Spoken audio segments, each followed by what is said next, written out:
الرحمن الرحیم باقاعدہ آغاز کرتے ہیں۔ آج ہم ناول قیودان اور پریم چند دونوں کے بارے میں کافی کچھ پڑھنے اور جاننے کی کوشش کریں گے۔ قیودان ایک ایسا ناول ہے جس نے پریم چند کو بام عروج پر پہنچا دیا۔ یہ تقریباً آخری مکمل ناول ہے۔ 1932 میں انہوں نے لکھنا شروع کیا، 35 میں مکمل ہوا اور شائع ہوا۔ واضح رہے کہ کفن اور قیودان پریم چند کے اخیر عمر میں لکھے گئے ناولز ہیں، اور انہی ناولوں کی وجہ سے ان کی شمولیت ترقی پسند تحریک میں ہوئی، کیونکہ یہ ہندوستان کے کسانوں کی حالت اور ان کی کیا کہتے ہیں معاشی حالات کی عکاس تھے۔ جب انہوں نے یہ ناول قیودان لکھا تو اس وقت وہ بمبئی میں رہتے۔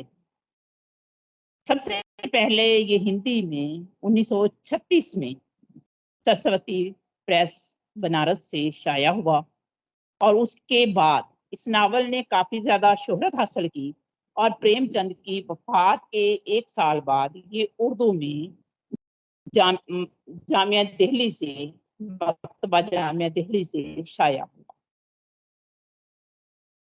پریم چند نے بہت سارے ناولز لکھے ہیں، لیکن کسی ناول پہ انہوں نے اتنا وقت نہیں لگایا جتنا اس ناول پہ لگایا، یعنی مکمل مشاہدے، تجزیے اور مکمل ذہنی قوتوں کو لگا کر انہوں نے یہ ناول قیودان لکھا۔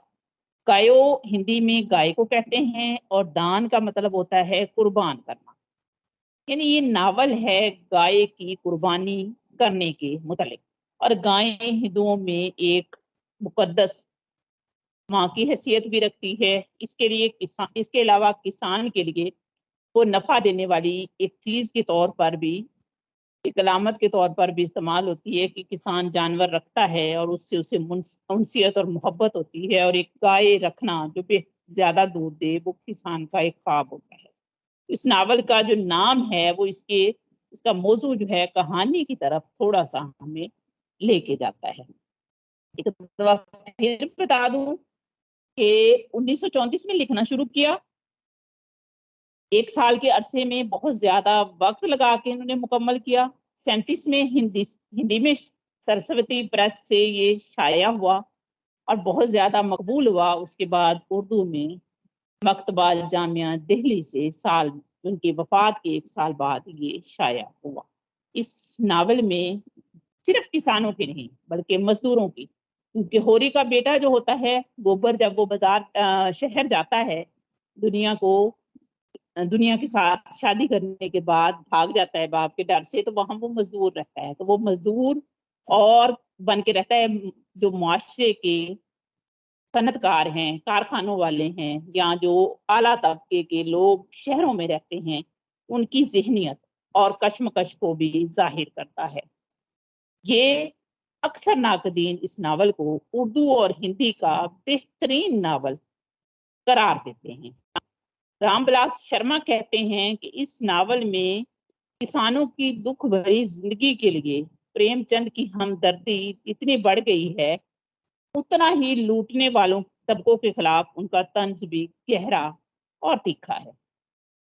ڈاکٹر سلام سندیلوی کہتے ہیں کہ پریم چند کا آخری ناول قیودان ہی نہیں بلکہ ان کے افق کی آخری منزل ہے، یعنی اس ناول میں ان کا فن ناول نگاری عروج پر نظر آتا ہے۔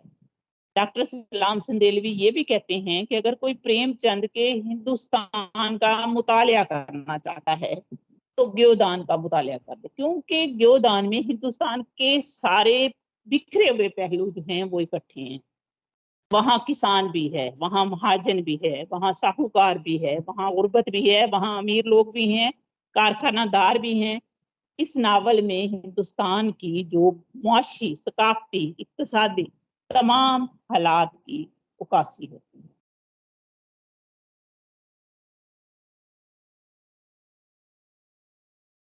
اس ناول کے کل صفحات ہیں 596، اور میں نے پہلے بھی بتایا کہ دیہات یہاں ہوری رہتا ہے، اس کی پوری فضا، اور جہاں گوبر جاتا ہے شہر، اس کے تمام حالات کو 596 صفحات میں پریم چند نے سمیٹ کر رکھ دیا ہے۔ کل ابواب ہیں 36، اور اس میں پیش کیے گئے جو ابواب ہیں وہ ہمیں مختلف کرداروں سے روشناس کراتے ہیں۔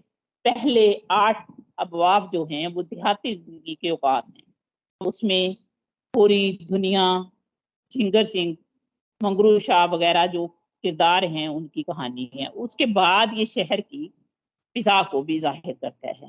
اب اس کا خلاصہ دیکھ لیتے ہیں۔ ایک ہندوستان کا ایک گاؤں ہے بلاری، جو بہت خوبصورت گاؤں ہے۔ اس کے کسان جو ہیں وہ سکھ چین کی زندگی بسر کر رہے ہیں۔ اس گاؤں کے اندر ایک کسان رہتا ہے جس کا نام ہے ہوری، وہ ہمارے ناول کا ہیرو ہے۔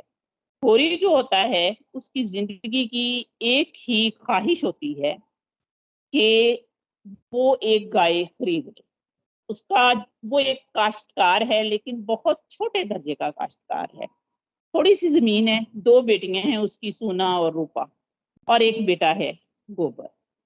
وہ اپنی 3-4 بیگھہ جو زمین ہے اس پر کاشتکاری کرتا ہے اور بہت محنت کرتا ہے، دل توڑ کر محنت کرتا ہے، اور اس کا خواہش ہوتی ہے کہ پیٹ بھرنے کے بعد دوسری خواہش جو اس کے دل میں ہر وقت کروٹیں لیتی ہے وہ یہ ہوتی ہے کہ اس کے گھر کے باہر ایک گائے بدی ہو۔ مرزا غالب بھی کہہ گئے ہیں کہ ہزاروں خواہشیں ایسی کہ ہر خواہش پہ دم نکلے، بہت نکلے میرے ارمان لیکن پھر بھی کم نکلے۔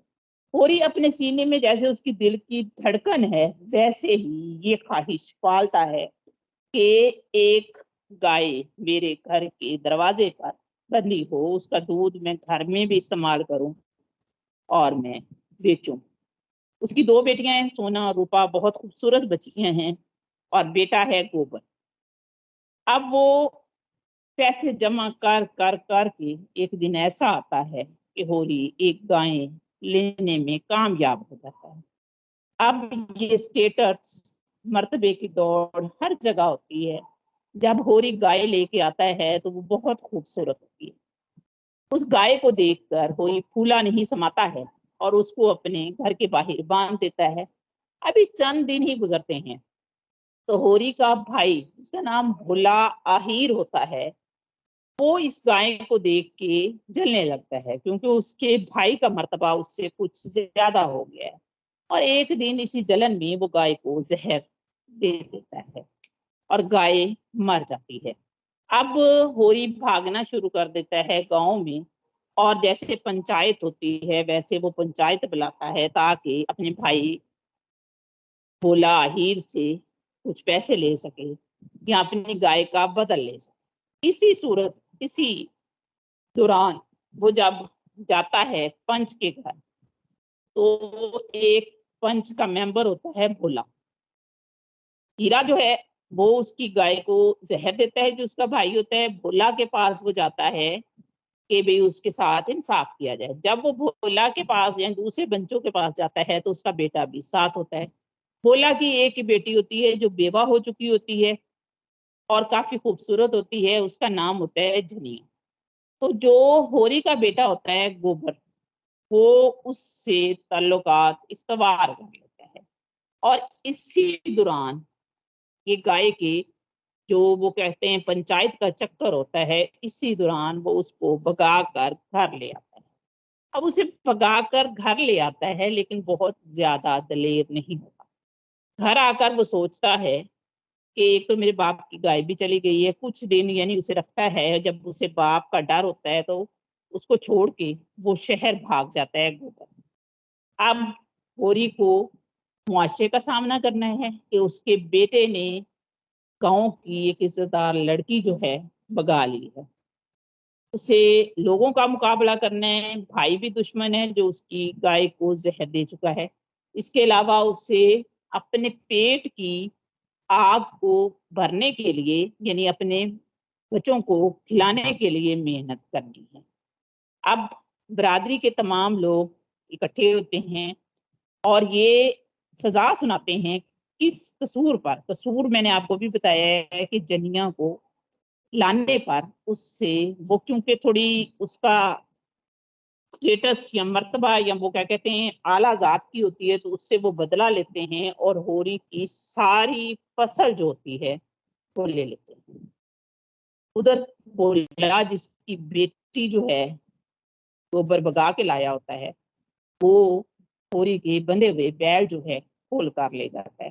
آپ تصور کریں کہ فصل اس کی چلی گئی، اس کے بیل چلے گئے، اس کی عزت چلی گئی، اب ہوری کے پاس فاقے کرنے کے علاوہ کچھ نہیں ہوتا۔ وہ محنت مزدوری کرتا ہے لیکن اس کو زندہ رکھتی ہے اس کی وہی خاص خواہش کہ میں نے ایک گائے لینی ہے۔ وہ دن رات محنت کرتا ہے، اپنے بچوں کا پیٹ پالتا ہے اور پیسہ جمع کرتا ہے۔ اسی دوران گوبر واپس آتا ہے اور اس نے کچھ پیسے جمع کر رکھے ہوتے ہیں۔ جب وہ واپس آتا ہے تو گاؤں اس کے گھر میں خوشحالی آ جاتی ہے۔ وہ اپنے باپ اور اپنی بہنوں اور ماں کو کہتا ہے کہ میرے ساتھ شہر چلو، یہاں کچھ نہیں رکھا۔ لیکن ہوری اپنے بیٹے کی گوبر کی بات نہیں سنتا، حالانکہ گوبر اس وقت زمانہ شناس اور موقع شناس ہو چکا۔ گوبر تنگ آ کر اپنے بیٹے اور اپنی بیوی کو لے کر شہر چلا جاتا ہے اور وہ وہاں مزدوری کرنے لگتا ہے۔ اب ہوری اکیلا رہ جاتا ہے اور اس کی 2 بیٹیاں سونا اور روپا رہ جاتی ہیں جو جوان ہو چکی ہیں، اور اس کی بوڑھی بیوی رہ جاتی ہے۔ جنیاں اور بچہ تو گوبر کے ساتھ چلے گئے اور گوبر بھی چلا گیا۔ اوپر سے پورا جو معاشرے کے افراد ہیں وہ اس کے دشمن ہیں۔ ہوری کو اب ایک اور فکر بھی ستانے لگتی ہے کہ سونا اور روپا کا بیاہ کیسے کرے۔ اب وہ یہ کہتا ہے کہ اپنی جیسے عام کسان کرتے ہیں کہ اپنی زمین لگان پہ دیتا ہے اور قرض لے کر بڑی بیٹی سونا کا بیاہ کر دیتا ہے۔ اب وہ سود در سود، بیاج در بیاج چڑھتا ہے اور اس کا قرض دن رات بڑھتا جاتا ہے۔ ایک انسان جس کی زندگی پہ اتنے زیادہ صدمے آتے ہیں تو وہ جسمانی طور پر بھی توڑ پھوڑ کا شکار ہو جاتا ہے اور قرض بہت زیادہ ہوتا ہے، تو وہ کوئی آسرا ڈھونڈتا ہے کہ کیسے میں اس سارے سلسلے سے نکلوں۔ محنت مزدوری ویسے ہی جاری ہے، بچت بھی ویسے ہی جاری ہے کہ گائے لینی۔ اب پریم چند جو ہے وہ دیکھتا ہے، یہاں پہ وہ اپنے جذبات کی انتہا دکھاتا ہے کسان کو کہ کسان جو ہے اس کے لیے اس کی زمین اس کی ماں ہوتی ہے، لیکن ہوری ان حالات میں قرض اتارنے کے لیے اپنی اس ماں کو بیچ دیتا ہے اور زمین کو بیچ دیتا ہے۔ ناول میں پریم چند کہتے ہیں ہارے ہوئے راجا کی طرح اس نے اپنے آپ کو اس 3 بیگھہ کھیت بچانے کے قلعہ میں بند کر دیا تھا۔ یعنی وہ کہتا تھا کہ میری زمین نہ جائے چاہے سب چلا جائے، اور اسی زمین کے بچانے کے چکر میں وہ ایک بوڑھے رام سیوک جس کی 70 سال عمر ہوتی ہے اور اس کی نظر روپا پہ ہوتی ہے جو 13-14 سالوں کی ہوتی ہے، اس کو بیچ دیتا ہے 200 روپے کے عوض۔ اب زمین بچ گئی، بیٹی بک گئی، لیکن گائے پھر بھی نہیں آئی۔ بیٹی وہ رام سیوک کے ساتھ اس کا بیاج، یعنی جب اسے بیچ دیا ہے اسے کیا جہیز دینا ہے؟ قرض کچھ اترتے ہیں کچھ نہیں اترتے، زمین پہ چونکہ خرچہ نہیں ہوتا اس سے آمدن نہیں ہوتی، دن رات مزدوری کرتا ہے اور ہوری مزدوری اپنی طاقت سے زیادہ کرتا ہے کیونکہ اس کے دل میں ایک خواہش ہوتی ہے۔ اب وہ جو مزدوری کے دوران طاقت سے زیادہ کرنے کے دوران وہ کمزور ہوتا جاتا ہے، اور ایک دوپہر جب وہ گھر سے مزدوری کرنے کے لیے نکلتا ہے تو دھوپ لگ جاتی ہے، اسے لو لگ جاتی ہے اور وہ ایسے لگتا ہے کہ جیسے بہت تیز بخار نے اسے پکڑ لیا ہو، جکڑ لیا ہو، اور وہ بخار اتنا تیز تھا کہ گھر آتے آتے وہ گرا اور مر گیا، اور وہ جو گائے کے پالنے کا ارمان تھا وہ اس کے دل کے اندر رہ گیا۔ اب کہانی یہیں پہ ختم نہیں ہوتی۔ ہوری جب مر جاتا ہے تو ہندوؤں میں رسومات یہ ہوتی ہیں کہ مردے کا دان کیا جاتا ہے جسے گائے دان کا نام دیا جاتا ہے۔ اب وہ شخص جو ساری عمر اس خواہش میں جلتا رہا کہ اپنے دروازے پر گائے بندی ہوئی دیکھے گا، وہ یہ مان لیے ہوئے رخصت ہو جاتا ہے اور پنڈت جی اس کی گھر والی سے کہتے ہیں کہ گایو دان کرو۔ جب اسے دھنیا سے کہا جاتا ہے، دھنیا ہوری کی بیوی ہوتی ہے، کہ گایو دان کریں، تو بیچاری مشین کی طرح اٹھتی ہے۔ اس نے اپنے ناک کی ستلی بیچی تھی صبح صبح تاکہ گھر میں کچھ اناج آ سکے۔ وہ اٹھتی ہے، اس کے جو پیسے آنے اسے ملے ہوتے ہیں لا کے ہوری کے ہاتھ پر رکھتی ہے، جو موت کی وجہ سے ٹھنڈا اور اکڑ کر بے جان ہو گیا تھا، اور داتا دین سے کہتی ہے جو پنڈت ہے، مہاراج گھر میں نہ گائے ہے نہ بچیا نہ پیسہ، یہی پیسے ہیں، یہی ان کا گایو دان ہے، اور غش کھا کر گر گئی۔ اسی پر اس کہانی کا اینڈ ہو جاتا ہے۔ حقیقت نگاری پر مشتمل ہے یہ ناول۔ کسانوں کے جو حالات ہیں وہ اس ناول میں بیان کیے گئے ہیں۔ اگر ہم آگے دیکھیں، کرداروں میں آئیں، تو سب سے پہلا کردار ہوری اور دھنیا، یہ ہیں جناب ہیرو ہیروین۔ گوبر اور جھنیا جو ہیں یہ ضمنی کردار یا ذیلی کردار آ سکتے ہیں، یعنی یہ ہوری کے بہو اور بیٹا ہیں۔ ہیرو ہے ناول، اور اس کو بڑے بڑے کاشتکار مہتو کہتے ہیں، کہ وہ کہتا ہے کہ میرے دل میں خواہش ہو کہ میرے دروازے پر گائے بندی ہو۔ دھنیا میں نے بتایا اس کی بیوی ہے، گوبر بیٹا ہے، بولا آہیر وہ ہے جس کی بیٹی جھنیا کو گوبر بگا کر لاتا ہے، اور ہیرا سنگھ وہ ہے جو اس کی گائے کو زہر دیتا ہے۔ سونا بڑی بیٹی ہے، روپا چھوٹی بیٹی ہے جسے 200 میں رام سیوک کو بیچا جاتا ہے۔ بولا ہیر سے یہ میں بتا چکی ہوں، ہوری گائے لیتا ہے اور اس کی بیٹی کو کیا کہتے ہیں گوبر بگا لیتا ہے۔ چنو جو گوبر کا بیٹا پیدا ہوتا ہے اس کا نام ہوتا ہے رام سیوک، بھی بتا چکی ہوں، باقی ذیلی کردار ہیں آپ کے۔ اب اگر ہم بات کریں، اس میں ایک اور کردار بھی ہے رائے رام اگرپال، جو ذمہ دار ہیں اور شہر میں رہتے ہیں۔ وہ شہر کے صنعت کاروں اور سرمایہ داروں کی عکاسی کرتے ہیں۔ اس کے علاوہ مس مالتی، لیڈی ڈاکٹر ہیں، مہتا سنگھ ہیں، کافی سارے کردار ہیں، لیکن اہم کردار میں نے آپ کو بتا دی۔ اگر بات کریں پریم چند کی، تو ان کا اصل نام تھا دھنپت رائے۔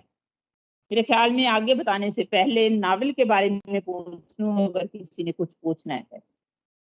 کہانی بہت سادہ سی ہے، 2 لفظوں میں اگر ہم بیان کریں تو یہ ہے کہ ایک کسان ہے جو گائے کو پالنے کی خواہش میں سب کچھ ہار کر آخر میں خود مر جاتا ہے۔ کوئی ناول کے خلاصے کے بارے میں یا کسی کردار کے بارے میں کوئی سوال کرنا چاہتا ہے تو وہ پوچھ سکتا ہے، پھر ہم پریم چند کو دیکھتے ہیں۔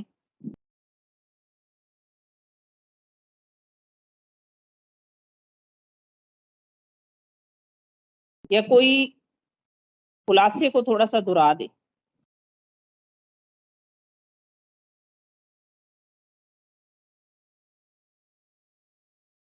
میم پلیز جو مرکزی کردار ہیں ایک بار پلیز دہرا دیں۔ مرکزی کردار ہوری اور دھنیا۔ ہوری جو وہ کسان ہے جس کا بیٹا گوبر سنگھ ہے جو گائے کی خواہش رکھتا ہے، اور دھنیا اس کی بیوی ہے۔ اچھا، جھنیا جو ہے وہ بہو ہے، اور ہوری کا جو بیٹا ہے وہ گوبر سنگھ ہے۔ بیٹے ان کے پوتے کا نام چنو ہے، 2 بیٹیاں ہیں روپا اور سونا۔